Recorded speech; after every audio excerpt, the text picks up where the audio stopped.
Welcome back to The Line. New Mexico has almost an extra $300 million to spend on the budget, as the government's income is expected to surpass current annual spending obligations by $292 million during the coming fiscal year.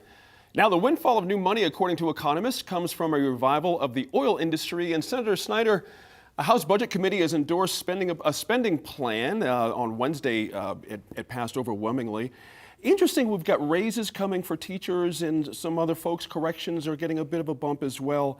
I guess my question is, there was some warning from the Legislative Finance Committee that says, look, don't get too crazy about this as some kind of permanent fix here because it's so volatile. Are we putting ourselves in a position here by spending this kind of money, or are the priorities right? We've promised these folks this money, of course. So. I think the priorities are right, with one exception, and Okay. I'll talk about that in a minute, is teachers and state employees have not had raises, or minuscule for the last, 4 or 6 years. Right. And I think that there is a time where you reward people. And the thing I noticed is they're also raising the beginning salary by $2,000 a year. For teachers? For teachers. Right. So that's an incentive. But 2.5% raise for teachers is not a lot. The others are, I believe, 1%, a little over 1% for corrections workers, state employees, a little bit more for some public safety individuals. Right. But these people at this point deserve. Judiciary got a little bit more. They've been mistreated, in my opinion, for about the last 6 or 8 or 10 years. So it's time to bring them to a comparable level. I hear what you're saying is if everything dumps in the dumper next year, Right. then where are we with this? Right. But we have to make tough decisions, and then you have to say, if it doesn't work out, then we're accountable, and we will make the tough decisions when they have to. But what if we don't give it to them, and next year we have even more extra new money? It doesn't. point. It's a constant balancing act for legislators, and I have a great admiration for the Finance Committees, House Appropriation and Senate Finance. A $6.1 billion budget, that was, as I recall, something like 4.1% increase from last year.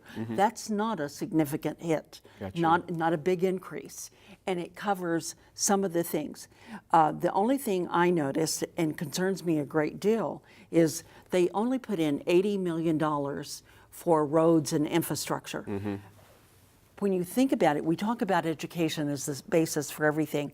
Well, let me tell you, if those school buses can't get your kids safely to school on good roads or small bridges, and by the way, bridges aren't just big bridges with the overpasses, they're the little bridge over the arroyo that's only 6 foot in length.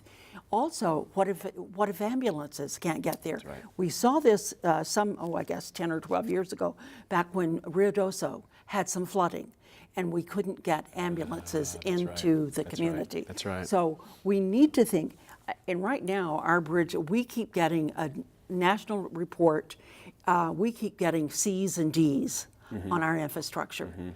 So It's going to be controversial. A lot of folks, the road thing particularly is a little bit controversial.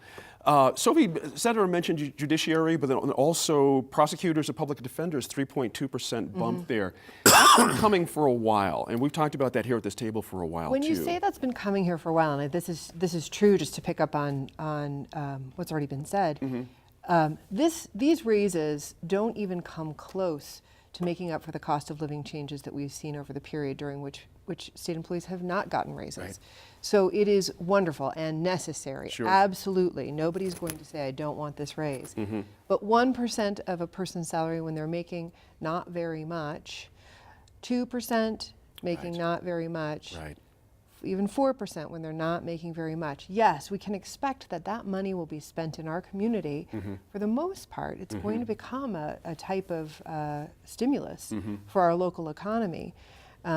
But it does not even come close to making those employees whole. That's a good point.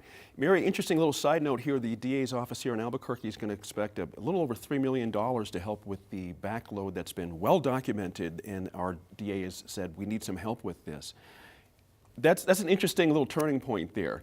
Could be helpful in a lot of different ways, couldn't it? It could. If I recall, unless the money's coming from somewhere else, he was going to get $5 million when right. we started this That's session. right. So I'm not really sure the ins and outs of the conversation, how that resulted.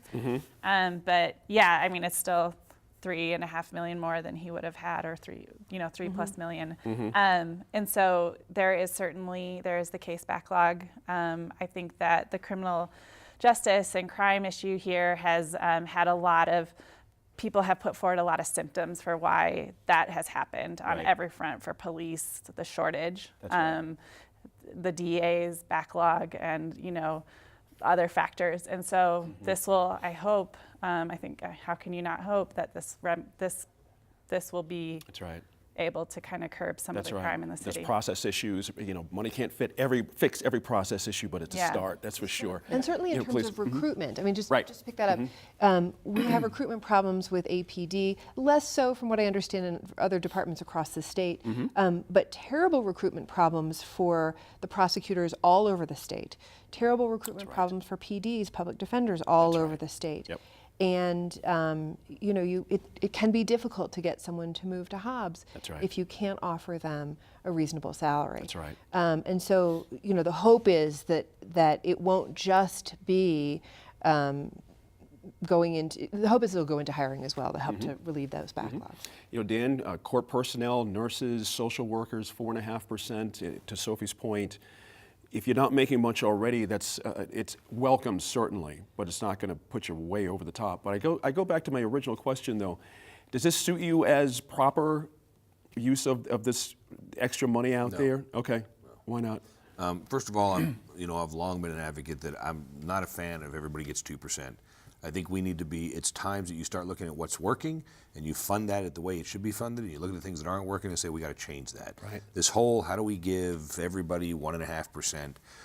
The other problem is that when you're using these volatile monies like this is like paying your mortgage with a credit card. When you put this into salaries and things like that, then it becomes a situation where, next year, 2 years down the road, what are we going to do? Right. No doubt that these salaries have to be fixed. Sure. I'm not denying that. Sure. But I think there needs to be a way that we look at this other than saying, well, hey, we got 1.5% raise to give you, so you make $36,000 a year. I'm not good at math. That's somewhere around $360, $400 a year, right.